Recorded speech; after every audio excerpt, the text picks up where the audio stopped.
With his stunning looks and on-screen magnetism, Robert Redford was one of the last links to the golden age of Hollywood. News of his death today bringing back memories of the way we were. In his final days, the 89-year-old shunned the spotlight, instead choosing to stay on his ranch. Robert Redford was more than a movie star. He was one of the last living bridges to Hollywood's golden age. With his golden hair, rugged charm, and that effortless charisma on screen, he became a timeless symbol of American stardom. Now, with news of his passing at the age of 89 on September 16, 2025, the world isn't just mourning the loss of a legend. We are also left reflecting on the mysteries he carried and the truths he carefully kept hidden. In his final years, Redford chose to step away from the lights and the frenzy of Hollywood. He spent his days quietly on his ranch in Utah, surrounded by the mountains he loved. For over 60 years, in an industry built on confession, scandal, and exposure, Redford remained a master of privacy. While so many of his contemporaries filled memoirs with confessions, poured out their hearts on talk shows, or stumbled into tabloid headlines, Redford never took that path. There were no midnight outbursts, no public meltdowns, no tell-all moments. A longtime colleague once described him out like this: "Everything you ever saw from Robert was exactly what he wanted you to see, nothing more, nothing less." His carefully crafted image wasn't an accident. It was a deliberate choice. He resisted what he once called Hollywood's confession culture. In a rare candid interview back in 2018, he explained, "I've never understood why actors feel compelled to tell the world their deepest secrets. Some things should remain private. Not everything is for sale." But now that he is gone, a more complex, more human portrait is finally surfacing. Through late-life interviews, private letters now being shared, and the reflections of those who knew him best, we are catching glimpses of the man behind the myth. What emerges is a story not just of success and beauty, but also of profound loss, hidden pain, and quiet regret. Here are 7 revelations that together form a fuller picture of Robert Redford's life. 1. His twin died at birth. Few people ever knew that Robert Redford was born a twin. His brother did not survive delivery. Redford carried that truth silently for most of his life, finally revealing it only in 2013 in a profile for The New Yorker, when he was already in his late 70s. He said simply, "I was originally one of 2, and then quickly changed the subject." But friends say the loss haunted him.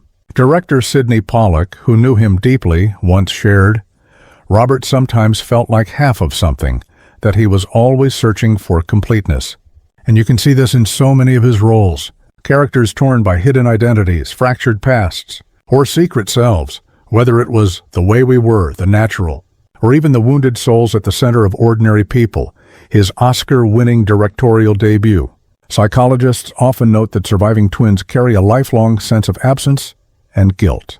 For Redford, that wasn't theory. It was lived experience. His art was often his way of wrestling with that invisible loss. 2. The death of his infant son, Scott.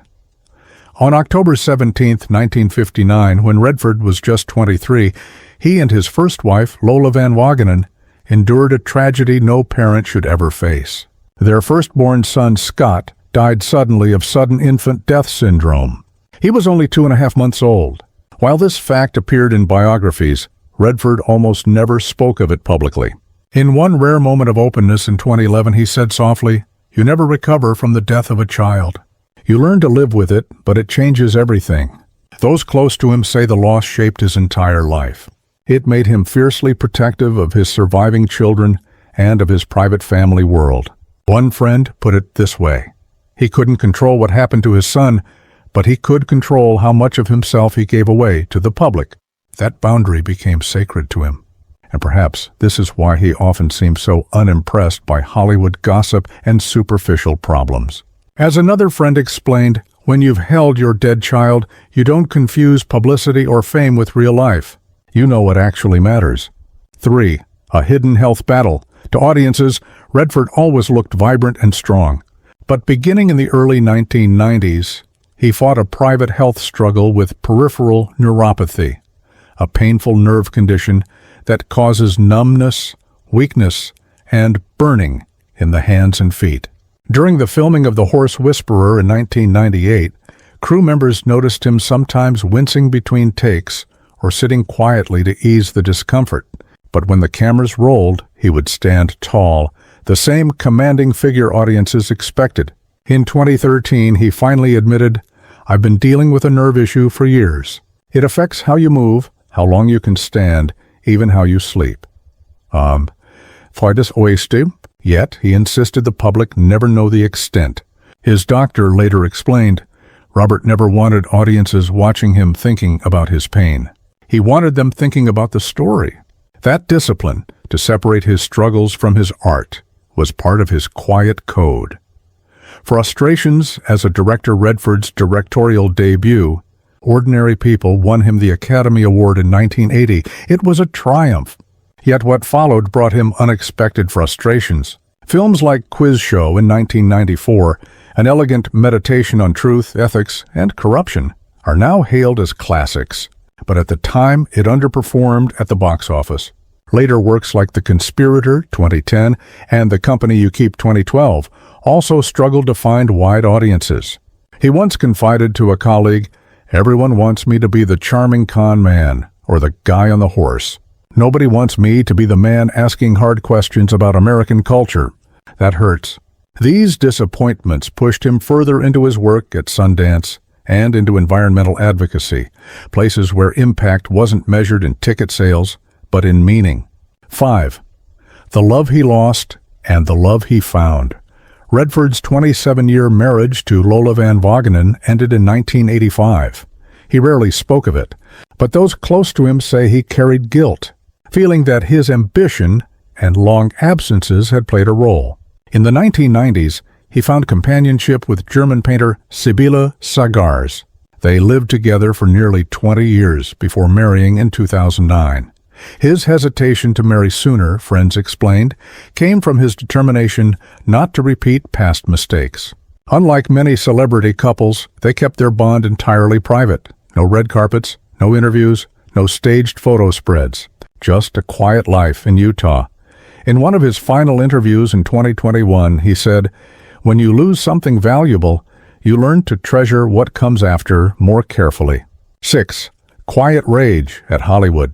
Though he was always outwardly calm and diplomatic, Redford harbored a deep frustration with the way Hollywood had changed. He hated what he called the branding of human beings. Actors turned into products, lives turned into marketing campaigns. He rejected talk show circuits, refused to host the Oscars, and turned down blockbuster franchises. In a 1998 letter to a friend, he wrote, "It's not about storytelling anymore. It's about marketing. I can't pretend to be excited about that." And in 2017, he admitted publicly, "I think I paid a price for not playing the game. But I couldn't have done it any other way and still respected myself." His solution was Sundance.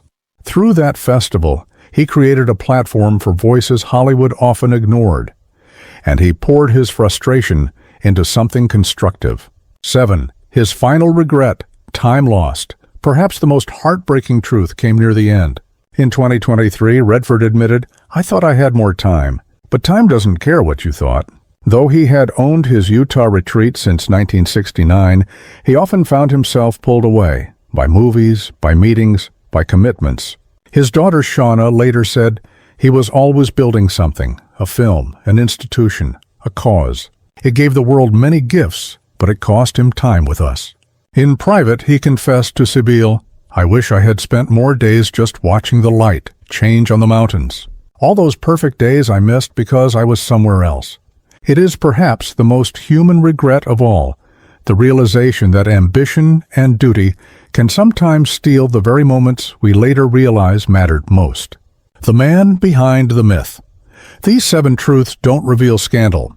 They reveal something far more valuable, Robert Redford's humanity. He wasn't silent out of shame, but out of humility. In a culture of oversharing, his restraint was its own form of honesty. One colleague summarized it perfectly. The more famous he became, the less he said. The more power he held, the more carefully he used it. The more people wanted from him, the more selective he became. And yet, through his films, his activism, and his Sundance legacy, he showed us who he really was, a man who valued dignity, who wrestled with grief, who tried to balance ambition with love, and who never stopped searching for meaning. He once remarked, "I never wanted to be famous. I just wanted to be good at something that mattered." That simple line may be the truest window into Robert Redford, the star, the storyteller, the man.